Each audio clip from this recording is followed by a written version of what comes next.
19 years I've been at this job. I've seen human beings killed at the hands of others in every way imaginable. You name it, I've seen it. Shootings, stabbings, drownings, suffocatings, blown apart by cars in DUI manslaughter cases. Horrible things. This is the worst case I have ever seen as far as the facts go.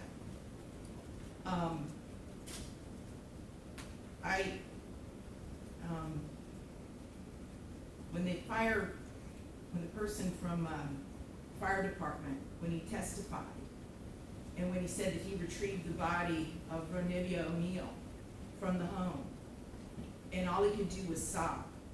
It took every ounce I had not to start sobbing too. Because there is no way any person with any feeling could have witnessed or seen the photos of what occurred that night and not be haunted for the rest of your life. I know I will be.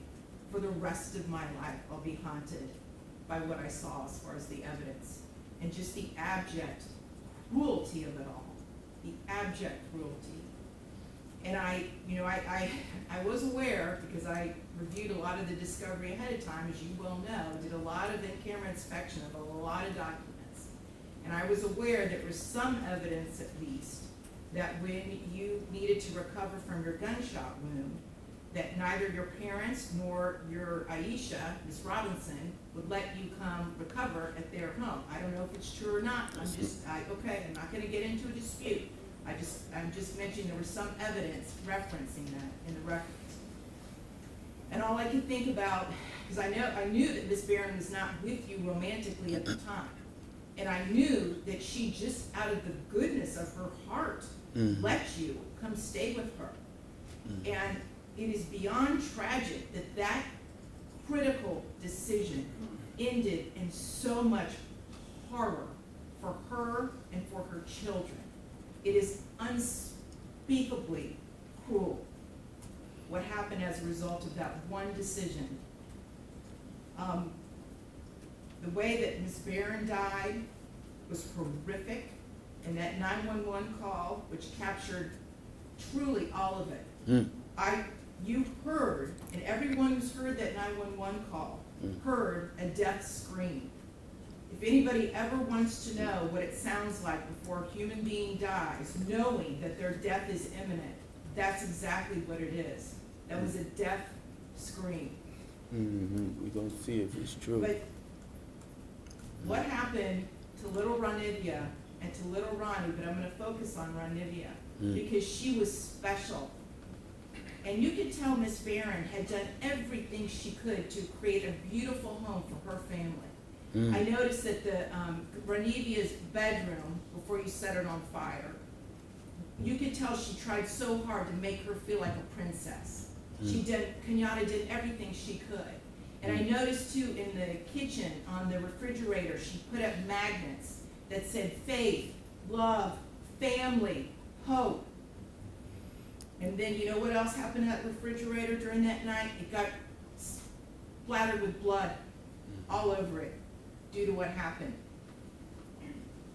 Little Ronivia, she couldn't scream, she couldn't run away, and she witnessed what you did to her mother as far as shooting her mother in the arm with the gunshot. She knew.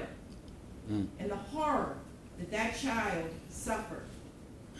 And she already had a life where she was born with challenges regarding her physical and her mental disabilities. But the pain and suffering that she suffered that night at your hands, unspeakable, absolutely unspeakable. And at the moment, that first time you struck her with that hatchet, and little Ronnie testified that all he could see was tears coming out of his sister's face. At that moment, that child knew. She knew she was being betrayed in the cruelest, most tragic and sorrowful way that a child could ever be betrayed. She was being betrayed by her parent, the one person that should be there to protect their children and love them and keep them from harm. And that was the last thing that child felt before she passed on from this earth, was your utter, cruel betrayal to her. And I read somewhere, and I don't know if it's true or not, I have no idea, but I read somewhere that souls pick their lives, and that they know exactly how difficult their lives are going to be before they enter into this world. And I don't know if that's true or not, but if it is, Ronnie Oneal is one of the bravest souls I have ever come across in my 54 years on this planet. One of the bravest ever, ever, because she suffered so traumatically. So, Mr. McNair, I appreciate your comments about, is he still here? Maybe behind that pillar.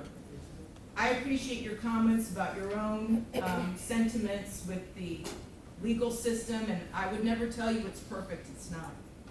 But I'm gonna look you in the eye and tell you, this is the worst case ever, ever in my life, and I have seen some horrors.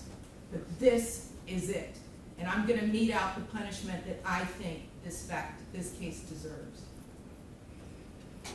All right. So with that, let's count one. Mr. Oneal, I will adjudicate you guilty, sentence you to life in prison with a minimum mandatory of life in prison without the possibility of parole. Count two, I will adjudicate you guilty, and adjudicate you guilty on count one as well. Count two, adjudicate you guilty, sentence you to life in prison without the possibility of parole, consecutive to count one. On count three, I'm going to sentence you on the attempted murder, adjudicate you guilty, sentence you to life in prison, running consecutive to counts two and consecutive to count one. On count four, on the arson, first-degree dwelling, I will adjudicate you guilty, sentence you to 30 years Florida State Prison to run consecutive to counts 1, 2, and 3. On count five, aggravated child abuse, I'm going to adjudicate you guilty, sentence you to 30 years in the Florida State Prison to run consecutive to counts 1 through 4. On count six, I'm going to adjudicate you guilty to aggravated child abuse, sentence you to 30 years in prison to run consecutive to counts 1 through 5. And on count seven, resisting arrest without violence, I will adjudicate you guilty, sentence you to time served. Credit for time served is 1,224 days. You have 30 days to appeal the judgment and sentence of the court. Thank you. We're concluded.